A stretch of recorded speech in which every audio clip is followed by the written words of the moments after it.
What up guys, today's a little bit bittersweet for me because today I will be selling my 40-year-old 1979 Vespa Sport 100. It's such a beautiful, rare, unique bike. There's so many cool things that they were doing on this Vespa Sport 100 that they were doing 40 years ago that we just don't see on motorcycles today. Some stuff for the better, some stuff would actually be kind of cool. I wouldn't mind if they brought it back. I know my last few videos have been on my Ninja 650 rebuild in the garage. We're gonna get back to that, but like I said, at the end of the day, this bike's not mine anymore, so while it's still mine, I wanted to share with you guys all the cool little things that make it such a unique, awesome bike.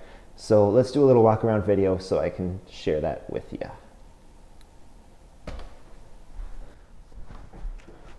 All right.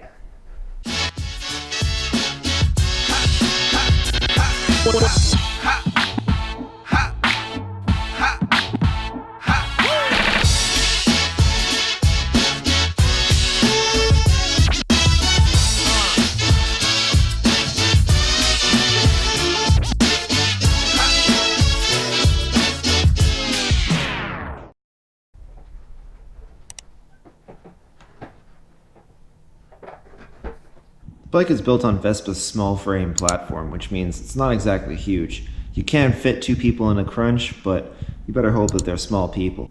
There are a few things that make the bike super unique. I'll show you the first one. If you see that right there, that's where the key is supposed to go. Except that it doesn't, because we don't have a key. But that doesn't matter, because we have a kickstart. To start the bike, there's no starter button. I mean, there's some buttons up there, but they won't do much to help start your motor. Instead, you put your foot here, and you'll press it down all the way to about here. A few times, push, push, and usually the second or third push, the bike will fire right up. A second unique thing about this bike is that there's no battery in it. So these turn signals up here, this headlight, and the tail light are all powered by the engine running. So once you kickstart it, then you'll get some actual lights coming on. A third really cool thing about this bike is the engine itself is not in the center, but tucked away on the side, which is common with a lot of Vespas. However, back in these days, you still had an easy way to access it. Simply turn this latch. There's your motor. There's your spark plug. Right there. When you're done working on it, tuck that away. Fourth cool thing about this bike, well, actually, this one doesn't have it. A lot of later Vespas going into the 80s, they had a secondary tray that opened up here. That's where the battery was kept. This bike, 1979, there's nothing in there. No battery. One immediate unique thing about this bike is the fact that, hey, look at that. Spare tire is right on there. To get it off, unscrew that, it'll come right off. You can hand unscrew it. Another kind of unique Vespa feature is you're going to notice that there's no foot shifter right here. All the shifting is done right at the hand. This is your clutch lever. Squeeze it in, and you're going to see that circle is neutral. You have 1, 2, 3 speeds. So you would clutch in, spin this way, now you're in first, and work your way through second, third, etc. up and down. The odometers were pretty cool. Allegedly, it'll go up to 80 kilometers an hour, but we'll see about that. Your switches worked fairly predictably. Left, center is off, right. Here you had switches for a running light versus a headlight. You had a horn that kind of made a sound, and you had an option to kill the engine. Another thing that's really different from modern Vespas is you have your back brake right here by your foot. It's no longer a hand thing, and that's because, of course, up here was the clutch, front brake being here, back brake would be down here.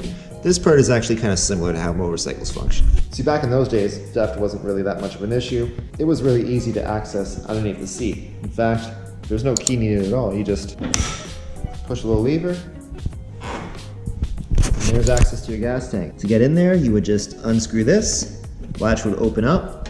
I'm not gonna do that because we're inside and it's gonna make the whole place smell like gas, but that's how you gas up. The other thing is, being that it is a two-stroke, you would actually have to pre-mix a little bit of two-stroke oil, a little bit of gas. You need to mix the two-stroke oil and the gas, you're gonna have a bad time. Modern Vespas, they would actually have two separate tanks. Oil would go over here, gas would go over there, and the bike would automatically mix it in by itself. Back in 1979, 40 years ago, we didn't have that. What we did have was this little plastic box, which I guess you could put tools in, so that's kind of cool. Maybe an extra spark plug, extra tube for your tire. When you take the box out, you have access to your carburetor right in there. Overall, the Vespa Sport 100 is a really fun, lightweight bike. It's one of those things that gets attention everywhere you go. Really a lot of fun even 40 years later.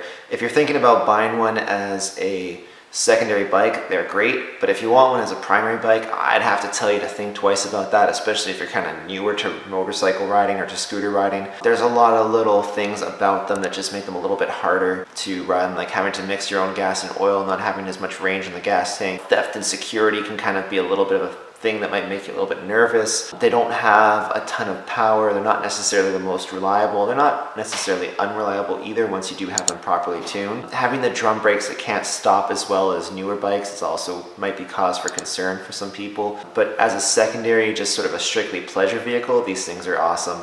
The machine looks absolutely stunning. It gets attention everywhere it goes. People are always smiling. They're always asking if they can get their pictures taken on it. Awesome, awesome bike. If that's what you're looking for, this 79 Vespa, definitely recommend it. For me, it's leaving. It's been kind of a fixture in my kitchen now for all winter. Basically every year I bring in a new bike to sit next to the Christmas tree. So that was it for this year's. If you have any questions on the Vespa, feel free to leave a question in the comment. If you like this video, please hit that like button, hit subscribe, and we will be going back to working on my Ninja 650 series. Thanks guys, hope you don't mind that I went a little bit off the beaten track with this thing. I know it's weird shooting a moto vlog in my kitchen, but that's where it was, so that's where we're shooting.